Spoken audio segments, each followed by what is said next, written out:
Welcome to Start to Finish Motherhood, a podcast for those thinking or already single mothers by choice, just looking for practical advice for navigating life's relationships. When you decide to have children on your own, it doesn't mean that you're completely alone. I'm Aisha Jenkins, and I'm partnering with you every step of your journey. I am approaching this episode with a real kind of somber tone because this episode is tips for navigating uncertainty. And I think, let me just take a deep breath. We are in uncharted waters with a lot of uncertainty. For the first time in my life, I am getting real visceral flashbacks of what it may have been like to, in the mindset of the Jim Crow South, thinking through Nazi Germany, thinking through the French Revolution, just really thinking through the implications and the impact of those milestones in history. And it feels as if we are experiencing some of the beginning stages of the dehumanization of people. And so we are definitely in uncharted waters for right now as a country, because it seems to be a class war, but it seems to be a real war between good and evil, whereas we are losing our vision of the humanity and what's important. And so people are scared and people feel vulnerable, especially as members of the single mother by choice community, where we are raising children, we are raising the next generation, and to see the potential for them to lose rights, to have less rights than we had as we were coming up, to not be able to be free kids and breathe fresh air and to play with their peers. And so I just want to say that the fear is valid for many of us, whether you hold a blue American passport or whether you hold a passport from another country. I think the fear is valid for many of us. And it appears that the people who are in charge don't really care about collateral damage.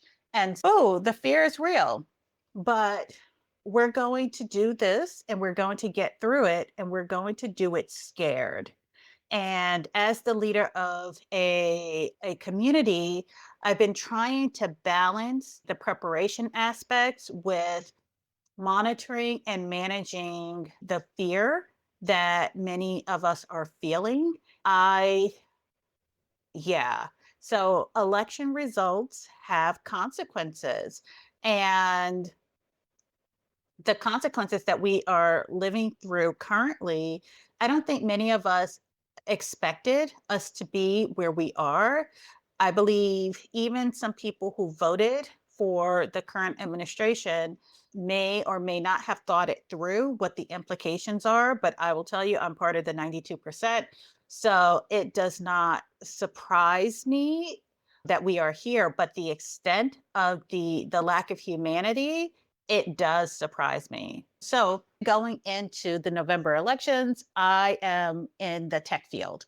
And so the last 2 years within the tech industry have been really tumultuous, with lots of layoffs, lots of people moving around from jobs to jobs. I'm on the different social media platforms for professionals, and I see open to work, people announcing new positions. Then a year later, open to work again. There are lots of job scams. There are ghost jobs. You don't know what jobs exist, what jobs don't exist. We have recruiters who are reaching out through WhatsApp, through text message, through smoke signals. It's been bizarre. And it's been a lot of stress in and of itself.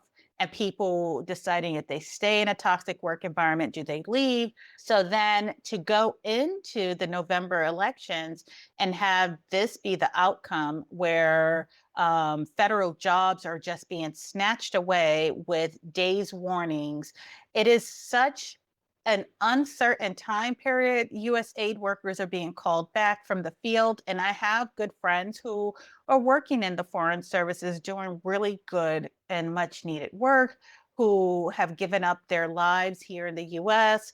And to have that snatched away and to return home to no home, potentially no career, is just unfathomable to me. It's just unbelievable. So elections have consequences, and the results were sad for me to have to live through. And I say this as a Black mother of daughters. It feels surreal. It feels as if our bodies are under attack, but I have to push forward, and you have to as well. And the best way that I can push forward and recommend is to look at the universe of things that are at your disposal and things that are going on, and identify the things that you have control over, and then manage those things. Right? I think that there are a few things that we have control over, but we do have control over where we spend our time and what we consume into our psyche, where we physically spend our time, where we spend our money, how much and the quality of time that we spend with our children and our loved ones, right? We do have control over that. We have control over where we seek joy and when we slow down and when we pick up the pace. So we do have control over some things that equate to quality of life and well-being, even as we sometimes look around and the world is on fire around us, like literally the world. And not too long ago, literally the world was on fire around some of our community members. And so my heart goes out to those of you, those of us who are trying to manage a multitude of challenges that are being thrown at us while we are currently trying to raise small humans. So, the outcome of the elections was one thing where we knew going in that 50% of the country was going to be disappointed either way. But to watch our rights get stripped away, so whatever we do, we're going to have to do it scared, and we're going to have to be brave and courageous in this time.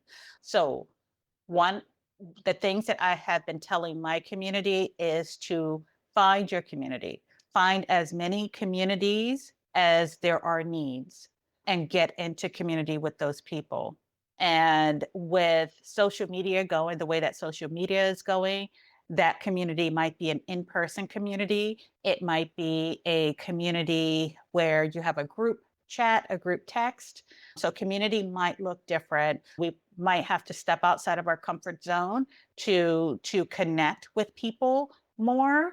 Um, we are looking to community care. And so this is, how do we share resources? How do we make the most of what we have? Some people are going to always be early adopters and forward looking people. Some people might be slower to adopt, slower to warm up, just because the shock is so great, right? And so, to some extent, we're going to be carrying some community members along while we have strength. And when we get tired, other community members will be carrying us along. So, that is what community care looks like.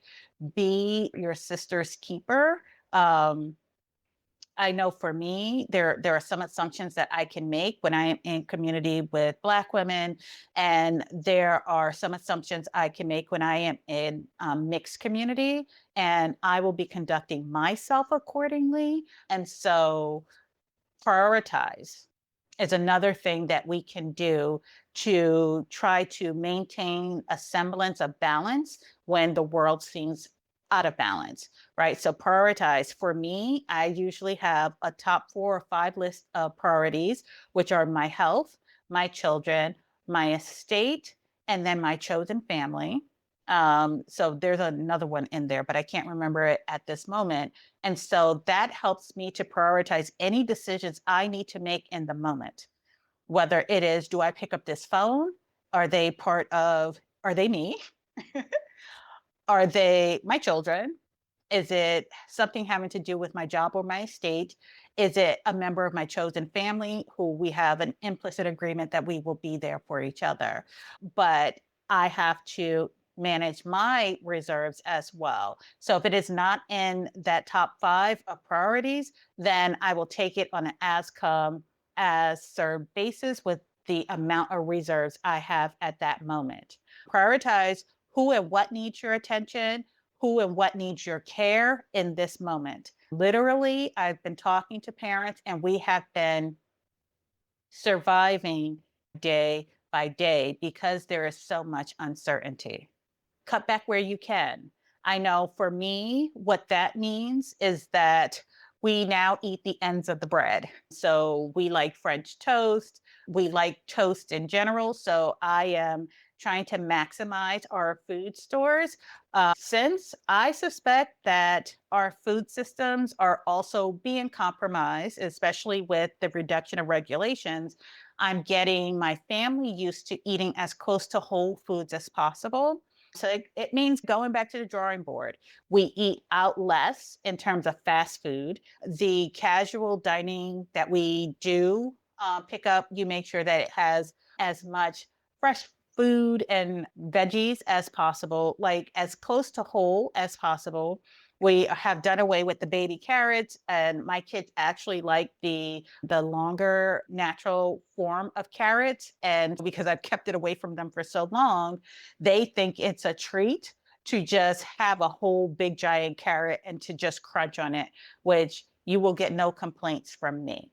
And so cut back where you can. I am having lots of conversations with my children because of what we're cutting back on. We're trying to consume less because I am a person who has chosen to boycott. And I'll get to that later, but we are cutting back and I'm trying to purge things in the house. And so the less things we bring into the house, the less things we eventually have to move and purge out of the house. So I've been trying to purge since December. I am currently looking at a pile of items that need to go to Goodwill or somehow make their way out of my house. So we are cutting back where we can, reducing, but not to the point where it steals our joy. I am trying to take care of my mind and my body, and the same for the children. My children do not fully grasp what is going on, but we have been having conversations about why people do what they do and are there mean people in the world. And we've had tears. And I'm just trying to love my children through these uncertain times because while we are not watching news every day, the children are going to school with other children who come with their parents' viewpoints and their parents' perspectives and their parents' fears sometimes about what is going on. And so I'm being a lot more intentional about asking the children what they talk about on the playground. Do they have questions for me? And trying to take the time to answer their questions as completely and as empathetically as possible. And so take care of what goes into your body. I am trying to get better at drinking a lot of water, having probiotics go into our body because ultimately, with our food system being compromised and under scrutinized, and with us just trying to stay healthier, I'm doing more gardening and utilizing the herbs that come out of the garden along with whatever Western medicine provides, but really just trying to keep us healthy as possible. So, watching what goes into our mind, what we consume, and also what comes into our body. Trying to limit social media for me, because my kids are not on social media. But really, when I go to social media these days, I am checking on the Melanated Single Mothers by Choice group that I manage. I am checking on individual friends, and then I'm scrolling through the rest. I am looking for the joy in the social media and think goodness, I am blessed to have friends who have just as wicked a sense of humor as I have. And because sometimes you just have to laugh to keep from crying. And so I laugh. My children ask me, what am I laughing at? So if it's appropriate, I'll share it with them. But I limit my time on social media, all forms of social media. And I think overall, this is probably just a good thing in general because it's sometimes a time suck. I've also put boundaries in place, whereas there's a lot going on and we are absorbing a lot into our bodies, into our minds. And some things we can talk about, some things we cannot quite verbalize just yet.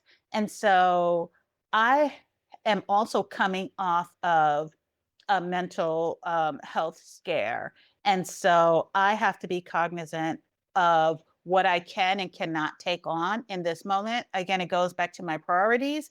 If it's not my children, if it's not my chosen family, I have to put my oxygen mask on first, and I am not really in a position to take on anything more than I can handle. And I've become really good at putting boundaries in place and saying that this is something that I cannot handle right now.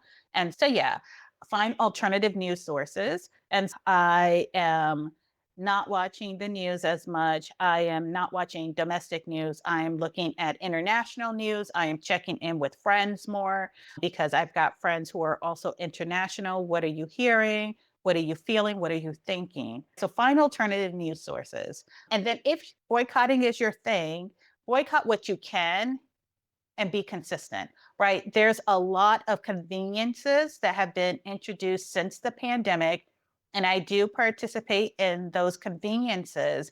But really, when it comes down to my psychological safety, my physical safety, and my ability to work and to be able to compete for jobs on an equal playing field without having obstacles placed in my way, because of my gender, because of my race, or because of any other social characteristic that matters to me. And I am always going to be a person who speaks with my actions, who speaks with my money, who speaks with my time. And I am boycotting. I am not at a position yet where I can do a mass boycott of every company that I want to do a mass boycott of, but I have picked a few and I'm being consistent. And then I'm trying to look for alternatives to the other companies that I would like to boycott. So if boycotting is your thing, boycott what you can. Don't feel guilty if you are not in a position to do a whole scale boycott. We will take whatever boycotting or acts of resistance and then be consistent and then have a plan if you also want to boycott other companies. Mind the minds of your children. If there was never a time in your parenting journey where you had to watch what your children are consuming, listen to what they say, listen to their fears, because there's a lot of low key anxiety that is going on that you want to be aware of and you want to get in front of. Create those spaces for your children to talk and let them know that you are a safe space. And then if for some reason you are not able to provide that care, then please bring in a professional who can help guide and support your family through these uncertain times and in dealing with that anxiety. So mind the minds of your children. You might start to see an uptick in bickering because there is a sense that things are chaotic, but the adults in the room are not necessarily talking about it, but they know that parents are up at night. They can sense when you are not happy. They can sense when something is amiss. So mind the minds of your children and make sure that you're checking in with them. Stay flexible to all the options. And I would say that the last 2 years have been a lesson in that for me, whereas you find yourself struggling, but you feel like you cannot participate in the different safety net and resources that are available to you. I will tell you, take advantage of whatever you can to relieve some of the burden so that you can get back to yourself. Stay flexible to the life that you imagined. because it may or may not play out the way that you had planned. And this is just for parenting and life in general. So stay flexible to the road in front of you, ultimately where you want to go, but it might take a bit longer. And so be open to all of the options. So in the season opener, I talked about me lamenting last year on whether or not I missed the opportunity to live and work in another country. And I think not. In terms of keeping all of my options open, that is one option that is on the table, God willing, that I am able to pick my kids up and let's go on another exciting journey together, whereas we explore. I am open to world schooling and connecting with other families on a global level. And so I just feel excited, and that brings me joy to think about that as an option. And so stay flexible and be open to all. So stay flexible and be open to all of the different options that are available to you. And I think that's it. That's pretty much the advice that I have given my community. That is the advice that I am taking in navigating these uncertain times. Again, elections have consequences, and hopefully we make it on the other side to debrief what transpired in these next 4 or 5 years and beyond. Who knows what life will look like on the other side of this? And so, with that, I say, if you enjoyed this episode and if you've enjoyed this podcast, please share it with other people. I am tremendously grateful for the community that I have that's surrounding myself and my family. I'm grateful to you who continue to listen and who have been patient for this hiatus. I really had to take out a little bit of time to get through the holiday season. So I usually take off the holiday season, but then also I am doing other smaller projects. And then I'm also doing a lot of self-care for myself and for my family. And so I thank you for your patience. And on that note, until next time, bye now.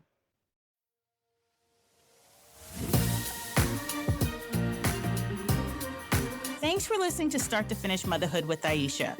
If you want to keep the conversation going, follow Start to Finish Motherhood on Instagram or email me at aisha@starttofinishmotherhood.com. If you love this episode, please share it with anyone who's thinking of becoming a single mother by choice, anyone who's already parenting as a single mother by choice and just looking for advice on navigating it all, or a friend or family member who's looking to support someone else's single mother by choice journey.